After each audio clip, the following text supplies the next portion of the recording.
Hello there, welcome back to FFS, Fringe Festival Support. We're a community spirit program where we're not going to do that introduction today because we're going to do a special thing here. I'm just going to introduce my first guest.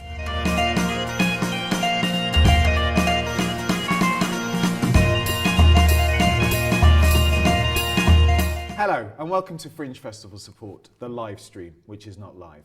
I'm Tamer Esfahani and I'm joined by the founder, the brains behind this amazing community support spirit thing, Jamie Firth. Hello. Jamie, welcome. Hi. To your own programme. Thank you. It's nice over here. It's lovely. It's a very different view. It's a lovely view and actually the lighting is way better on that side. Is it? Yeah, Oh, fantastic. It's a lot Okay. nicer. I'll show off both of my sides. So how's it going? Really good. Yeah, how's this year been for you? Yeah, fantastic. I mean, I'm generally like the most enthusiastic person in the world about the Fringe anyway. I really enjoy it, and I find it obviously a massive struggle to get through, but I think there's enough around that just keeps us going, and I've got a lovely support network. I have a very good producer who... Where is he, by the way? I don't know, who doesn't like to get in the shot, but now he's jumped forward. Well, the reason that we're doing this actually is because we've done all of these things over the last 2 years, and when you came to me and spoke to me about this, it was such a good idea. I didn't know anything about the Fringe. You've never been to the Fringe? Never been to the Fringe. It's a completely different, from a production perspective, it's a completely different world to what I live in. But I didn't imagine how lonely it was, and I think you guys realised I was quite badly affected last year from a mental health issue, and I didn't even have a show. I was just doing this. Yeah. But it became very clear that it's very lonely up here, and this has been gathering pace now, and there's a lot more mental health awareness this year than there was when we started last year. Yeah, definitely. I mean, when we started talking about this 2 years ago, I mean, the reason we started talking about this is 2 years ago, a friend of mine who had a very good Fringe, got loads of good reviews, had good audiences. We saw her on the last night, and she was kind of crying and needed hugging. And she said, I don't know why, I don't know what's wrong with me, because I've had a really good time, but it's just all been like so much. And it occurred to me that there was nobody doing any programming really at the Fringe for performers. And there's there's 10,000 performers. That's a really rough estimate, but there's probably 5 figures of performers that are here, and workers and people doing jobs and things that there really wasn't any support for. And it is great to see that over the last couple of years, there has been more of that coming forward. Yeah, especially, Fringe Central events now, they've got a whole schedule of events in here that specifically target mental health, of which FFS Livestream is a part of. But there are other kind of, you've been promoting these all throughout the shows as well, but there are these other anxiety-free things. There's a little book of mental health, which I can't find right here. It's not there at the moment. It's not here, but there are lots of kind of things going on to help that. Do you think, because you've been doing this for over a decade. You're no kind of stranger to the Fringe. Do you think it's evolved? Do you think mental health has become an issue that's become taken seriously, or do you think it's one of those things that everybody's jumping on the bandwagon now because it is, it's the flavour of the week? Yeah, I was talking to someone the other day, and they were saying, there's loads more mental health stuff this year, and it's like, if that's a bandwagon that people are willing to jump on, I'm very okay with that. Like, the more people that are doing something, the better. I only did this because there was no one else doing it. And initially I was pitching it around to other people saying someone should do this, and then no one was really willing to do it, so we ended up doing it. Yeah. But yeah, there are other organisations chipping in. I know Calm are doing a lot of stuff up here. Calm is the app that people can get that they download on their phone, right? No, Calm is Calm is another mental health organisation, Mind. The Mental Health Scotland, and of course the Mental Health Foundation, who support us. Thank you, Mental Health Foundation. But if everybody's doing this, great. We've got together with the guys who run Objectively Funny, have done that mental health, and that's with Calm. And they've done a brochure. We got together with them and said that we would distribute their materials, and we're working. I think if everybody works together, then that's the spirit of what this program was set up to do. In the words of Bruce Springsteen, to camera please, Jamie, that one. Nobody wins unless everybody wins. There you go. That's been our kind of unofficial motto, really, hasn't it, for the last 2 years? Yeah, we didn't clear that with Bruce, but... we did try. Just to be clear, we did tweet Bruce, the boss, last year. We've tried to contact him. So listen, you've had your opportunity, you've had your right to reply. As far as we're concerned, we're nabbing that. Yeah, and there's room on the bandwagon for him. Yeah, definitely. There's always room for you, but you could drive the bandwagon. Like the Mad Max guy, like the guy at the front of Mad Max, just playing an electric guitar and singing at the front of it. More than happy to entertain that idea for next year. Absolutely, we'd love that. It reminds me of a video game, but we won't go there. So talk to me about how you cope with mental health, because it's all fair and well. You sit here and you sit where I am, and you ask people how they cope with mental health, but it's a different beast for you, isn't it? Because you come up here, you do this, you do a show in which Lucy, your partner, your fiance, is in, effectively writes and stars in, one-woman show, and we've spoken to her before as well. We should actually speak to her before the end of the Fringe, but you've got quite a lot of pressures, and so how do you cope with that? Because you always say when you're interviewing people, you always kind of draw back on your early experiences of how hard it was in your first show and how difficult you found that. Even though you weren't funding it and even though you kind of weren't responsible for it, you still found it hard. So what's your evolution been, and how does that work, and what impact does that have with your relationship with Luce? Because that must be quite a difficult thing to cope with. The first time we came up was 2007, and we'd just done a show somewhere else. We did a production of Hedwig and the Angry Inch. Somebody had seen it, and they had a dropout at their venue in Edinburgh, and they said, "Would you like to bring that?"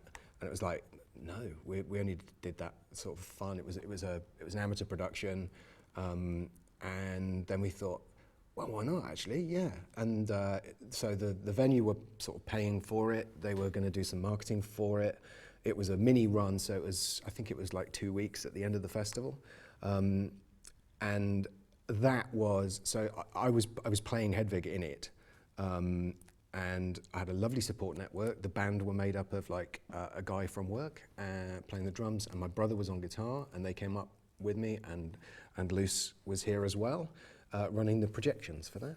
And I had a horrible time. I was just stricken with nerves the entire time, feeling nauseous all day. It was a very late show. It was 10:40 and it finished at like midnight because it was a long show. That's a long show. Yeah, it was an hour and 20. I think we promised we were going to get it down, but it's a show. You can't mess with it. You can't take stuff out of it. You know, you have to do the whole thing in its entirety.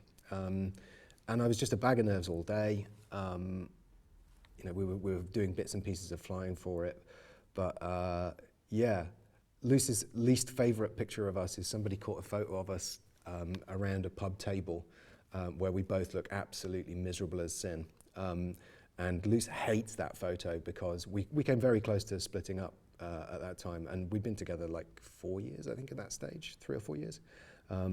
And I was just unbearable. I was a nightmare to live with and to be with. So why did you come back up the following year? I mean, with an experience like that, I mean, this is the thing that I want to get to. If somebody has a really bad experience one year, it's very easy for them to turn around and go, you know what, it's not worth it for me. For an hour and a half every night, I had a brilliant time on stage. Like, I loved it. And I loved everything that was going on, like, around. It was our first experience. We would walk the mile, we'd go and sit in like the Pleasance Courtyard, and we had a lot of fun, but at the same time, it was just completely under the cloud of this, oh God, I've got to go and do this thing again. But then when I was on stage, it was just loads of fun. I loved it. And I love the experience. And I've not been back performing here since. In fact, I haven't really performed anywhere since. Mainly because I think I love that show so much. I felt like this is like the biggest challenge I've ever had, and I don't really want to half-ass it doing something else. So it's taken me a long time to get back. I've done a lot of direction, so we've had shows. Our company has had a theatre show here for the last 5 years now, a different show every year, which generally we spend 6 months, to a year developing and writing. And I love being able to set it up and the writing of it and that creative process, and then I get to sit at the back and press buttons because I generally tech the shows. So talk to me then, from that first, back to the question, from that first show to now, what have you done on kind of incremental steps over the years to make sure that your mental health has stayed, healthy? Yeah, I mean, I think a lot of the pressure is taken off when you're not actually performing. Right. It was the actual getting up and like. So doing anybody that. that's at the Fringe, that's a performer, don't perform. Next year, just come back up here, don't perform. I think it's just good tip. At time, and I mean, I still get hugely nervous. Like before our shows, I'm more of a bag of nerves than anybody on stage. Still, but there's that pressure like lives in a very small space of time. Whereas I think when you're on stage, it just didn't suit me. I could not get around that level of pressure. Which is why I do stuff like this now. And sort of, it's like, it's not for me. I knew that the best thing for my mental health up here was not to put that pressure on it. So know your limits. Yeah. Know what it is that you can do. And what would you say to performers that, for example, have done performance, find it really, really difficult? But I mean, there are other, you don't have to come to Edinburgh, right? You don't have to be here. I mean, it is a trade show and it is good to be here, but there's a lot of competition. There are a lot of acts. There are a lot of people here. There's a lot of noise. So really, unless you're coming here for a reason, would it be reasonable to say, if you can't deal with it or you're going to stress, just don't bother coming? Is that a fair comment? I think you have to approach it like a gamble. It's like, this might not work out. Like you could come here and have a great time. You could come here, and we come here every year expecting this because we're always very pleased with our shows. When we get here, they're always, I think they're fantastic. And we come here thinking we'll get a couple of good early reviews, we'll sell out, we'll be able to tour this like the rest of the year. And that's the level of expectation. But those expectations change. But it's a gamble. You're right. During the course of the thing. So you will get 2 weeks in and you'll go, people didn't react to this quite the way we wanted. Maybe we've been unlucky, we've had the wrong, you get, the critics are always a bit of a mixed bag. You don't know who's going to come. If they're not into what you're doing, then you expect. We've had many discussions about this. We have, yes. From a kind of a journalist perspective and an objective and subjective perspective. It's you have to block all of that out. You have to be confident with what you're making. Be confident with your product, and don't let it bother you. Make excuses for yourself. If people don't understand it, people don't kind of react to it in the way that you wanted, then you have to go, that's not on us. Because we know the problem with Edinburgh is if you get a 98% audience approval rating, if they all really enjoy it, and then you get a couple that you go, they didn't get it at all.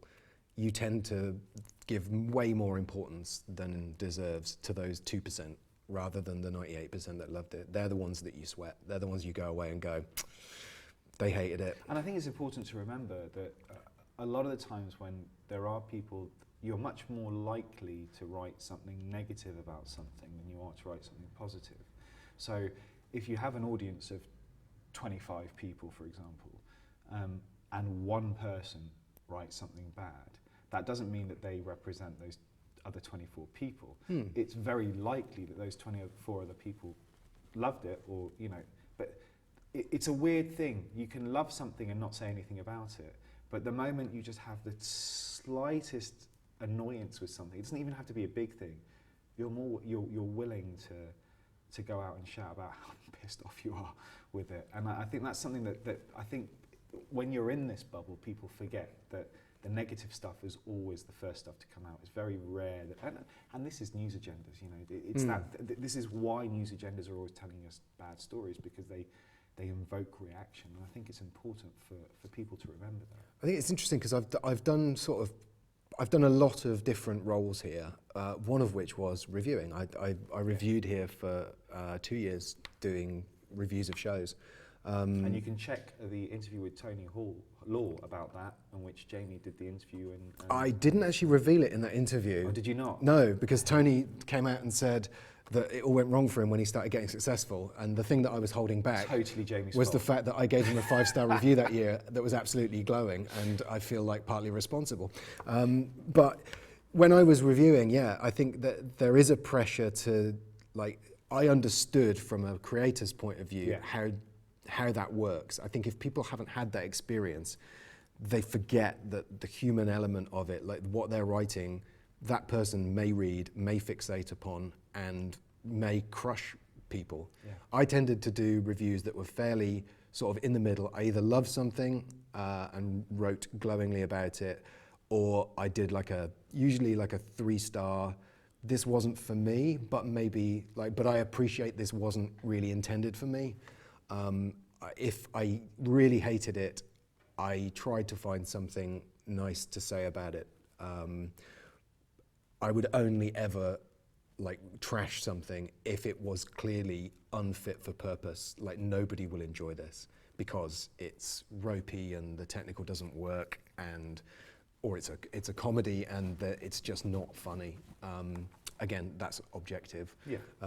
But it's uncrafted, and I can't forgive that. No. That would be the only reason that I would go low. Because if it's not your cup of tea, chances are it might be somebody else's. But the star system, and this is a discussion that if you check back through all of the videos, because this comes up quite a lot, it's arbitrary. And I think it's not necessarily just arbitrary system for this industry. I think the star system as a whole across all industries, whether it's film, music, video games, theatre, it is, it's just...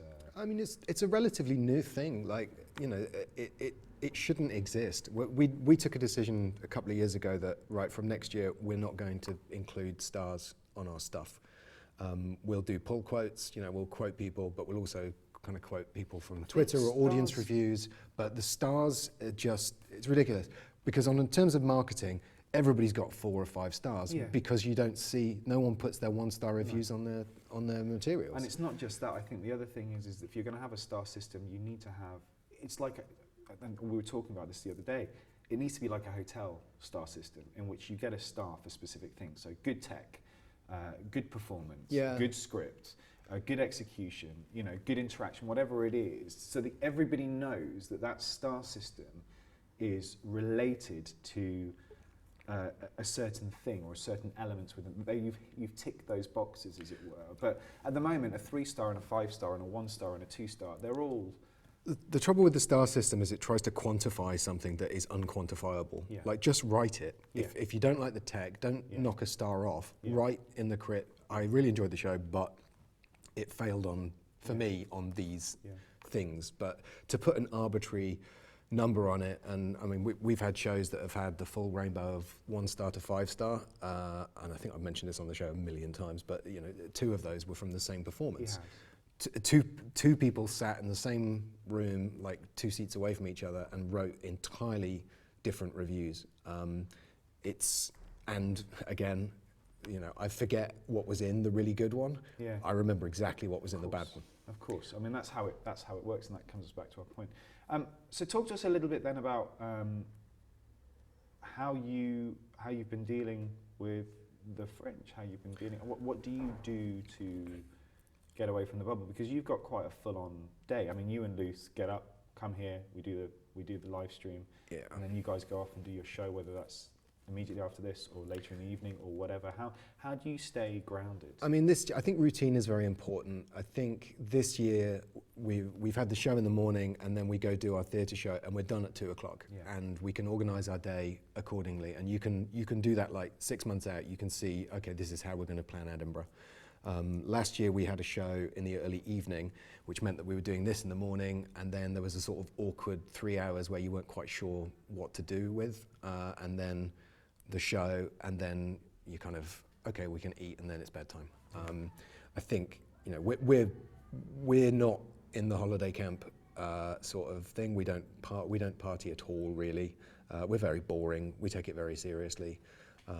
As a sort of, it's an investment. It costs a lot of money to come here. And it's a job. Yeah, it is. This is a job. We've had a few people come on saying that they, Tim Mayhew and Glenn Moore are the ones that stick out in my mind. That they've said. Tom Mayhew. Mayhew. I'll wave this at you. Yeah, it's right here. Thanks. I did a Delisio. Yes. Thing. He said this. Just swap the wrong also, vowel. Yeah. But they said that that they wouldn't show up to their 9-to-5 job hungover or drunk. No. And why would they do that here? And I think that's a really important message. That is that you've got to take this. If you are serious, treat it seriously. I think when you're younger, and I think if you're in a big group as well, then you're not paying for it.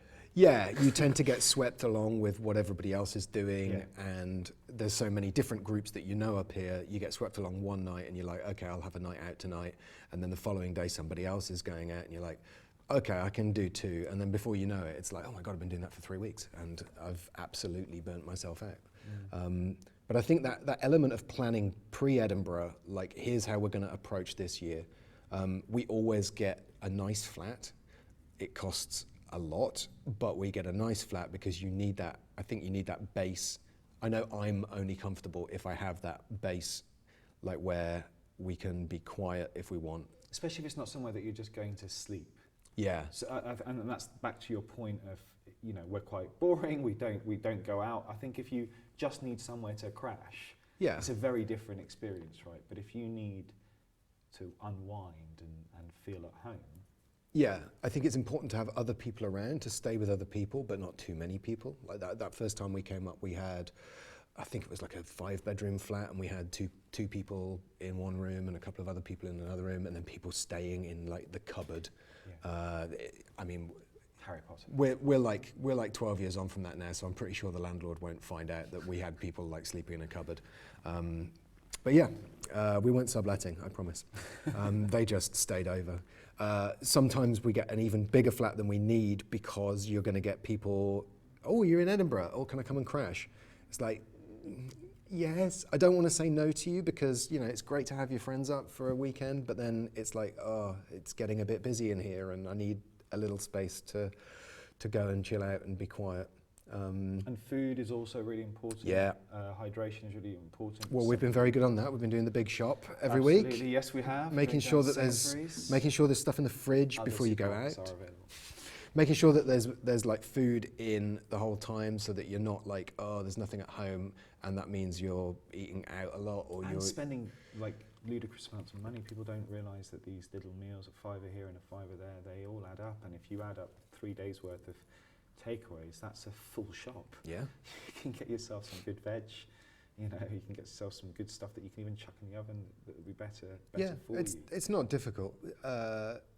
Someone on last year, and I can't remember who it was, that was carrying a bag of spinach the entire time. Yes. And this thing about like, I can't get vegetables in Edinburgh, it's like, it's ridiculous, and I don't understand where it comes from, because like, there are supermarkets literally everywhere. Like you cannot fall over in the street without hitting like. And if you're in Bristow Square, by the way, just cut across, go down to Nicholson Square, and there you've got kind of ethnic food supermarkets in which they have got all of their veg and fruit out on the pavement. Yeah, I mean, it's not hard. It isn't hard, and I don't know where that comes from. I think it's mainly because I think comedians in particular, like young comedians, defend themselves by saying, oh, you can't get vegetables in Edinburgh. It's like, no, you wouldn't, even if there were vegetables, and there are, you would be eating kebabs like every night. It's not their fault. It's not their fault. It's not the lack of availability.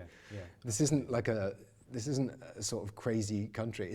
It's just like people coming up from London and saying, there's no veg up there. It's like, no, there is. No, there is. We'll see how we go in 2 years. I was going to say, post-Brexit, things might change. You know, nobody to pick them and nobody to import stuff from, but that's a whole other discussion. Yeah. Jamie, then finally, what's your advice to people that are coming up here? For those that, I'm not talking veterans, because I think the veterans will have their own way of dealing with things, and they'll know what they want to do, and I think they will have built their kind of routines. But for people that are potentially looking to come up, or people that have been up that haven't had the best experiences, your top tips, and is it important to remove yourself from this bubble as well?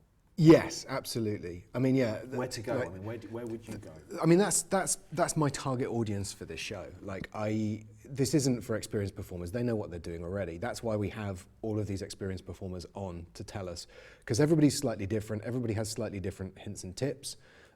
If you watch a bunch of them, you can pick up like bits and pieces. And they're really good, by the way. They're all, I mean, they're all, and they all tie into the same kind of thing as well. So there is a thread here, isn't there? Yeah. But I mean, in terms of like the best thing to do, know yourself, know what you're like, and self-control, I think. But I think that comes from being organised. Like, don't come to Edinburgh and start thinking about it in April. I mean, sometimes that's unavoidable, but you know now, at the end of this festival, if I'm coming back next year, or if you're watching this and thinking I might try that next year, start planning now. start approaching venues, get that locked down, sort out your accommodation. That's become even more important this year with changes to tenancy laws, and accommodations become sparser, more expensive. Get ahead of the curve on that. And yeah, I say plan your day, like envisage what you're going to be doing at the festival. The nice thing about our afternoon show is we saw it coming and said, right, if we finished at 2, that's great, because we can either stay out for like 3 or 4 hours and see stuff and kind of experience the festival and then go home and rest. Yeah. Or we can go home and rest and then come back out in the evening and do those things, and we've sort of mixed between the two. But yeah, I think people fixate on their own shows and then get up here and go, I don't know what I'm doing with the rest of the time. I think that's part of the preparation, is working out what you're going to be doing outside of your show as much as inside of it. And I think the other thing is that don't necessarily do what anybody else is doing. No. There are people that we've had on the show that say, one of the things that really grounds me is going and seeing other people's shows. But there are other people that said, I can't see anybody else's show until the last week, until I know where I am with my show. And I think don't be influenced, because it's very easy, especially when you don't have that support network, to latch on to people that you think could be your surrogate support network while you're up here.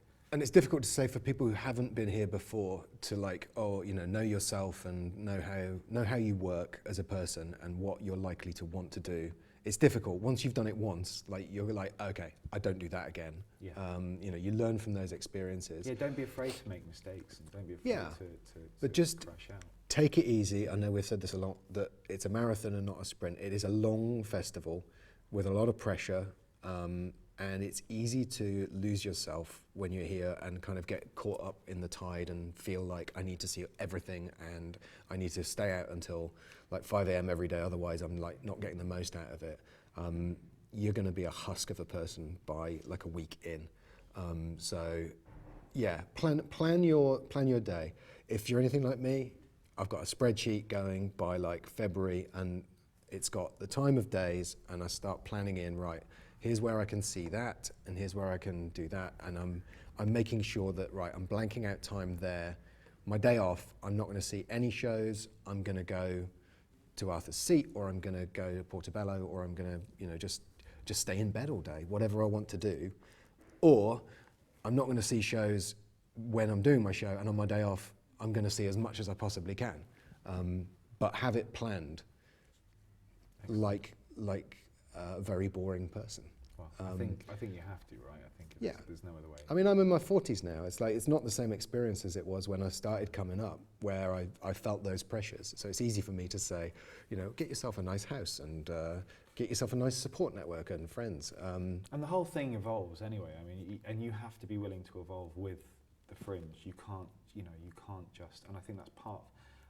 It's a very important thing about learning who you are as well, and how you deal with your coping mechanisms, and actually if you do it right, it can be very valuable for you on a personal level, that when you go back into the real world, you know what your limitations are. And I think that's something that people don't necessarily think that they or take away from it. It doesn't cross their minds. There are a lot of kind of life skills that you can learn from being here. And talk to other people and really look into it and find out what is available up here. I mean, we've talked about this on the show, but we're in Fringe Central this year. Yeah, so many things. Check out the brochure, because there is a lot of stuff. There's a lot of support as well. Yeah, we kind of started doing this independently, and the Pleasance very kindly gave us a space every morning in the Dome.